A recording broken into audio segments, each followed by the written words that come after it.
আজ একটু সকাল সকালই কিন্তু আমাকে ঘুম থেকে উঠতে হলো। তার কারণটা হচ্ছে বন্ধুরা, তোমরা তো সবাই জানো আজকে হচ্ছে ভাইফোঁটা।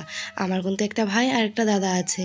তোদেরকে কিন্তু আমি আজকে ফোঁটা দেবো। ফোঁটা তো দেবো, তার আগে তো বাসি ঘরদোরগুলোকে পরিষ্কার করে নিতে হবে আমাকে। তো বাসনগুলো কোনো রকমে মাজা ধোয়া করে ঘরে রেখে এসেছি। আর এখন কিন্তু জামা কাপড়গুলো কেচে কুচে দিয়ে এখন মেলে দিয়েছি, কারণ মায়ের আর আমার দুটো তিনটে জামা কাপড় ছিল, তাই এগুলো ধুয়ে দিলাম।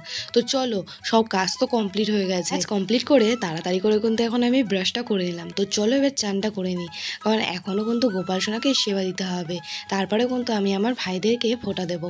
তাই আগে বাজারেও তো যেতে হবে, তাই জন্য বোন আর আমি কিন্তু বাড়ি থেকে এখন বেরিয়ে পড়েছি মিষ্টির দোকানে যাওয়ার উদ্দেশ্যে। তো আমরা মিষ্টির দোকানে চলে এসেছি, আর সকালবেলা এসে দেখে দেখো মিষ্টির দোকান কিন্তু পুরো ফাঁকাই রয়েছে। আর এখানে কিন্তু অনেক রকমের মিষ্টি রয়েছে। আমার পছন্দ মতন মিষ্টি কিন্তু আমি নিয়ে নিয়েছি আমার গোপাল সোনার জন্য আর আমার ভাইদের জন্যে। তো এখন কিন্তু বাড়িতে গিয়ে আমি আগে গোপাল সোনাকে সেবা দেবো, তারপরে কিন্তু আমার ভাইদেরকে ফোঁটা দেবো।